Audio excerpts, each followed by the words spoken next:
દેશમાં નારીની પૂજા થાય છે ત્યાં ઈશ્વરનો વાસ હોય છે એટલે પહેલા જ દીકરીઓ અહીંયા કૃતિ રજૂ કરે છે અને ગુજરાતીઓને અને ગુજરાતવાસીઓ સુરેન્દ્રવાસીઓ નગરના સૌ નગરજનોને હું ખૂબ ખૂબ શુભેચ્છાઓ પાઠવું છું। આપણે સૌ જાણીએ છીએ તે પ્રમાણે દેશ આઝાદ થયો ત્યાર પછી આપણા વડાપ્રધાન શ્રી નરેન્દ્રભાઈ મોદી અત્યારે હાલ ગુજરાત અને દેશ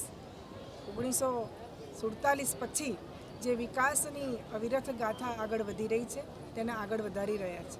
ને એના જ કારણે આજે આપ સૌ જાણો છો એ પ્રમાણે દેશ પ્રગતિ કરી રહ્યો છે અને ગુજરાત પણ આખા દેશનું એક રોલ મોડલ બન્યું છે અને એમાં સુરેન્દ્રનગરનો પણ સર્વાંગી વિકાસ થાય એવો રાજ્ય પ્રયત્ન કરી રહ્યો છે અને આજ આપણે આપ સૌ જાણીએ છીએ પ્રમાણે ઘણી બધી અહીંયા આજે જે જાહેરાતો પણ થઈ અને સુરેન્દ્રનગર જિલ્લાના વિકાસમાં સરકાર શું કામગીરી કરી રહી છે એ પણ આપણે વાત કરી છે।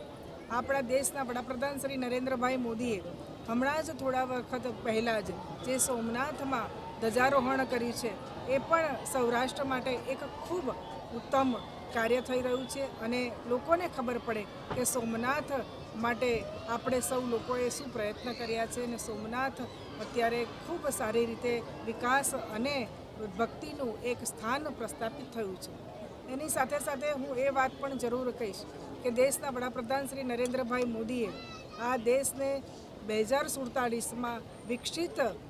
દેશ તરીકે આપણે આગળ વધી રહ્યા છે અને એમાં જે કાર્ય કરવાનું થઈ રહ્યું છે એ કાર્ય ગુજરાત સરકાર અને દેશના વડાપ્રધાન નરેન્દ્રભાઈ મોદી કરી રહ્યા છે। ગુજરાતના મૃદુ અને મક્કમ મુખ્યમંત્રી ભૂપેન્દ્રભાઈ પટેલ પણ આ સરકાર દ્વારા ખૂબ સારું ગુજરાતના વિકાસનું કામ થાય એ થઈ રહ્યું છે। આપણે સુરેન્દ્રનગરને જોઈએ તો સુરેન્દ્રનગર પણ આજે ખૂબ વિકસિત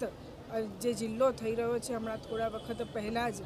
ગ્લોબલ સમિટમાં આપણા સુરેન્દ્રનગર જિલ્લામાં પણ થઈ છે। દેશના અને વિદેશના લોકો અહીંયા ધંધા અર્થે આવે અને સુરેન્દ્રનગરનો વિકાસ થાય એવો પ્રયત્ન ચાલી રહ્યો છે અને નર્મદાના નીર દ્વારા ખેતીમાં પણ સુરેન્દ્રનગર આગળ વધે એવા